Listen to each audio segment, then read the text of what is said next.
தாய்மார்களே, பெரியோர்களே,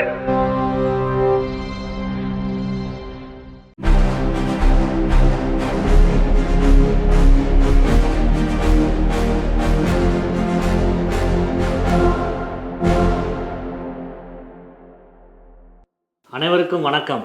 இன்றைய விடுதலை பார்வைக்கு அன்போடு வரவேற்கிறோம். உலகின் ஒரே பகுத்தறிவு நாளேடான விடுதலை பல்வேறு செய்திகளை தாங்கி இன்று வெளிவந்திருக்கிறது. இன்றைய விடுதலையின் முதல் பக்கத்தில் கடந்த 4 ஆண்டுகளாக மிக சிறப்பான ஒரு ஆட்சியை நடத்திய திராவிட மாடல் ஆட்சியின் 4 ஆண்டு நிறைவடைந்து இன்று 5ஆம் ஆண்டு தொடங்குவதையொட்டி ஆசிரியர் அவர்கள் ஒரு மிக முக்கியமான ஒரு அறிக்கையை வெளியிட்டிருக்கிறார். அதில் ஒவ்வொரு நாளும் சாதனை சரித்திர முத்திரை பதித்து வருகிறார். சமூக நீதிக்கான சரித்திர நாயகர் முதலமைச்சர் ஸ்டாலின் என்று புகழாரம் சூட்டியிருக்கிறார். மேலும் அவர் கடந்து நிதி நெருக்கடி உள்பட அவர் கடந்து வந்த பல்வேறு செய்திகளை குறிப்பிட்டுவிட்டு மருத்துவமும் கல்வியும் உயர்கல்வியும் தொழிற்கல்வி உள்பட வேகமான வியக்கத்தக்க வேக நடை போட்டு அகிலத்தின் பார்வைக்கும் பாராட்டுதலுக்கும் உரியதாகி வருகிறது என்று தெரிவித்திருக்கிறார். இதை கூறிவிட்டு அடுத்து முக்கியமாக கலைஞருடைய நூற்றாண்டில் அவரது பெயரில் ஒரு பல்கலைக்கழகம் உருவாகுவதை பாராட்டி இருக்கிறார்.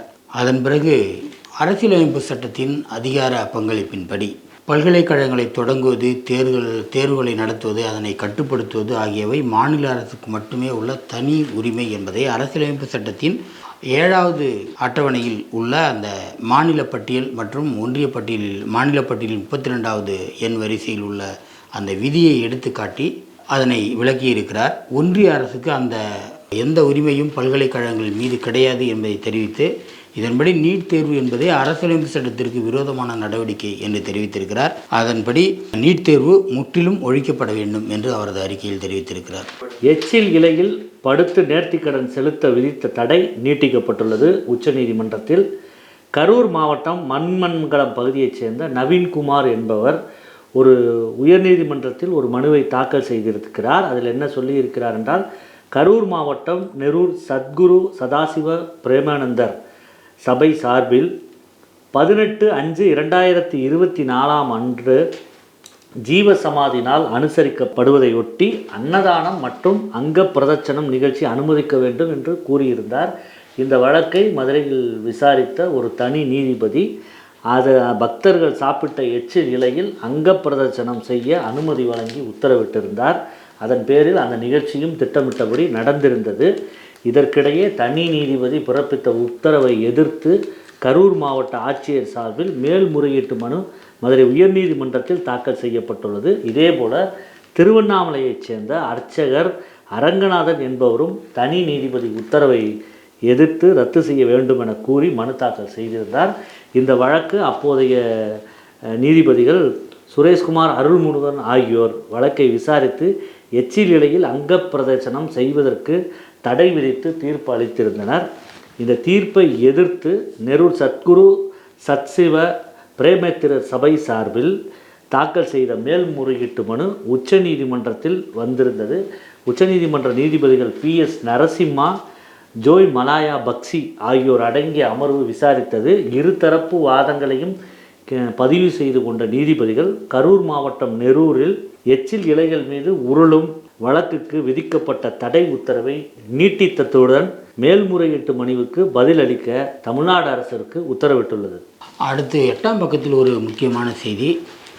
ஆளுநராக இருந்த தமிழிசையால் புதுவை மாநிலத்திற்கு ஏற்பட்ட கேடு என்று தலைப்பிட்டு ஒரு முக்கியமான செய்தி வந்திருக்கிறது. பொதுவாக புதுவை மாநிலத்தினுடைய கல்வி திட்டம் என்பது தமிழ்நாடு அரசினுடைய பாடத்திட்டத்தை ஒட்டி தான் நடந்து வந்தது. தமிழ்நாடு அரசினுடைய பாடநூல் நிறுவனத்தின் பாட நூல்கள் இதுதான் நடந்து வந்தது.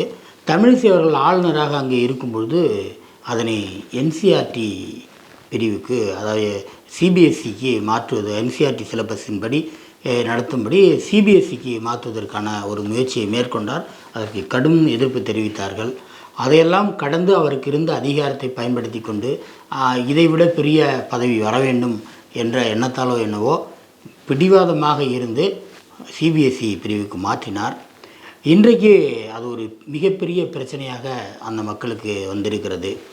என்னவென்றால், கடந்த ஜனவரி 15ஆம் தேதி அந்த பழைய முன்பு இருந்த கட்டாய தேர்ச்சி சட்டம், அதாவது இடைநிற்றல் இல்லாமல் 5ஆம் வகுப்பு வரை கட்டாய தேர்ச்சி செய்ய வேண்டும் என்று இருந்த அந்த கட்டாய கல்வி சட்டத்தினுடைய முக்கியமான பிரிவுகள் 16, 38 ஆகிய விதிகளை திருத்தம் செய்திருக்கிறார்கள். அப்படி கட்டாயம் இல்லை என்ற அளவிற்கு திருத்தம் செய்திருந்தார்கள்.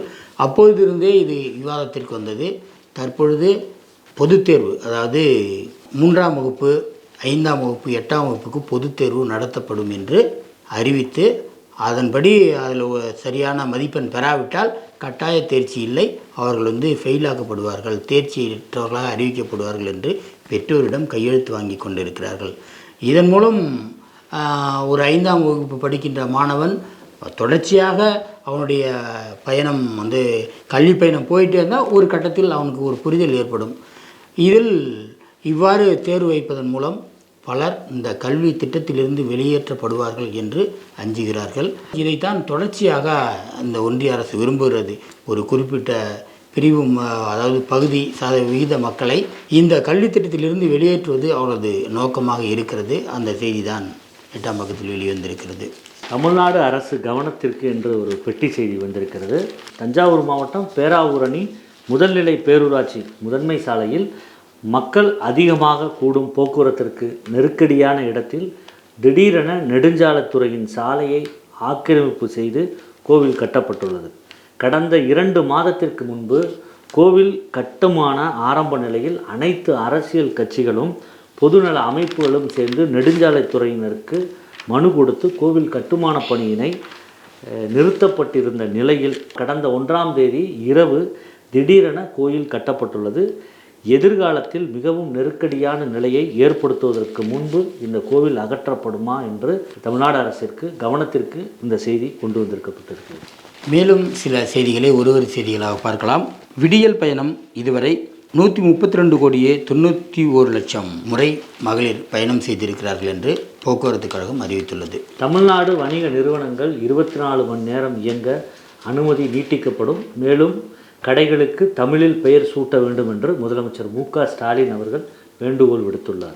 இலங்கை அரசால் கைது செய்யப்பட்ட மீனவர்களையும் 229 மீன்பிடி படகுகளையும் மீட்க நடவடிக்கை எடுக்க வேண்டும் என்று ஒன்றிய அமைச்சருக்கு முதலமைச்சர் மு.க. ஸ்டாலின் கடிதம் எழுதியிருக்கிறார். சர்பத் விளம்பரத்தில் வெறுப்பு பிரச்சாரம் மேற்கொண்ட விவகாரத்தில் பாபா ராம்தேவ் தனி உலகில் வாழ்கிறார் என தில்லி உயர்நீதிமன்றம் கடும் கண்டனத்தை தெரிவித்துள்ளது. எந்தவிதமான ஆதாரமும் இல்லாமல் அமலாக்கத்துறை குற்றச்சாட்டை மேற்கொள்கிறது என்றும் பல வழக்குகளிலும் இதே நிலை தொடர்வதாகவும் உச்சநீதிமன்றம் குற்றம் வைத்துள்ளது. சிபிஐ இயக்குனர் தேர்வில் மோடி, ராகுல் தலைமை நீதிபதிகளின் சந்திப்பில் ஒருமித்த கருத்து ஏற்படவில்லை. ஆகையால் பிரவீன் சூட்டின் பதவிக்காலம் ஓராண்டுக்கு நீட்டிக்கப்பட்டுள்ளது. புரட்சி கவிஞர் தமிழ் வார விழாவை ஒட்டி 5 தமிழ் எழுத்தாளர்களின் படைப்புகள் நாட்டுடைமையாக்கப்பட்டிருக்கின்றன. கவிக்கோ அப்துல் ரஹ்மான், எழுத்தாளர் மெர்வின், ஆ. பழனி, கோமா கோதண்டம், புலவர் இளமா தமிழ்நாவன் ஆகியோருடைய நூல்கள் நாட்டுடைமையாக்கப்பட்டுள்ளன. எலக்ட்ரானிக்ஸ் உற்பத்தியில் தமிழ்நாடு விரைவில் முதலிடம் பிடிக்கும் என்று அமைச்சர் பழனிவேல் தியாகராஜன் கருத்து தெரிவித்துள்ளார். ஒன்றிய பிஜேபி அரசின் நிபந்தனையால் 800 அனல் மின் நிலையம் அதனுடைய பணிகள் முடங்கியுள்ளதாகவும் அதனை தமிழ்நாடு மின்சார வாரியமே செயல்படுத்த முடிவு செய்துள்ளதாகவும் மின்சார வாரியம் அறிவித்துள்ளது. தேசிய கல்விக் கொள்கை தமிழ்நாட்டுக்கு வேண்டாம். ஒன்றிய உள்துறை அமைச்சருக்கு அமைச்சர் அன்பில் மகேஷ் பொய்யாமொழி பதிலளித்துள்ளார். ஒன்றிய அரசின் தொழிலாளர் விரோத போக்கை கண்டித்து மே 20ஆம் தேதி நடைபெறும் வேலைநிறுத்த போராட்டத்தில் பாதுகாப்புத்துறை ஊழியர்களும் ஆதரவு தெரிவித்துள்ளனர். 1 மணி நேரம் பாதுகாப்புத்துறை ஊழியர்கள் தாமதமாக வருவார்கள் என்று தெரிவிக்கப்பட்டுள்ளது. நீட் தேர்வில் ஏற்பட்ட முறைகேடுகளால் பல்வேறு மாநிலங்களில் 7 பேர் இதுவரை கைது செய்யப்பட்டுள்ளனர். ஆவண எழுத்தாளர்கள், வழக்கறிஞர்கள் தேவையில்லாமல் பொதுமக்களே நேரடியாக பத்திரிகை பதிவு செய்யலாம் என்று தமிழ்நாடு அரசு அறிவித்துள்ளது. மகளிர் உரிமை தொகை விரிவாக்கத்தில் கட்டுப்பாடுகள் தளர்த்தப்படும் என்று தமிழ்நாடு அரசு அறிவித்துள்ளது. சென்னையில் பசுமை பரப்பை அதிகரிக்க சிறப்பு திட்டமாக ஜூன் 5ஆம் தேதி முதல் 1 லட்சம் மரக்கன்றுகள் நடப்படும் என்று ஆணையர் குமரகுருபரன் தெரிவித்துள்ளார். அரசு மருத்துவமனைக்கு டயாலிசிஸ் சிகிச்சைக்கு வரும் நோயாளிகளுக்கு ஊட்டச்சத்து உணவு வழங்கப்படும் என்று அமைச்சர் மா. சுப்பிரமணியம் அவர்கள் தெரிவித்துள்ளார். டெல்லியில் நடைபெற்ற என்சிஆர்டி கூட்டத்தில் பிஎம்ஸ்ரீ திட்டத்தை காரணமாக மும்மொழி கொள்கை திணிப்பதை தமிழ்நாடு கண்டித்துள்ளது. கோடைகால பாராயண பயிற்சி என்ற முறையில் கோயில் குளத்தில் மூழ்கி 3 பேர் உயிரிழந்துள்ளனர். இதுபோன்ற ஏராளமான செய்திகள், முக்கிய கட்டுரைகள் இன்றைய விடுதலையில் இடம்பெற்றிருக்கின்றன. அவற்றை வாசகர்கள் கூர்ந்து படிக்குமாறு கேட்டுக்கொள்கிறோம். இது போன்ற உரையாடல்கள், முக்கிய உரைகள், நேர்காணல்கள், திரைப்படங்கள், குறும்படங்கள், ஆவணப்படங்கள், ஏராளமான காணொளிகள் பெரியார் விஷன் ஓடிடியில் தொடர்ச்சியாக ஒளிபரப்பப்படுகின்றன. அவற்றை காண பெரியார் விஷன் ஓடிடி செயலியை பதிவிறக்கம் செய்து சந்தா செலுத்துமாறு கேட்டுக்கொள்கிறோம். நன்றி.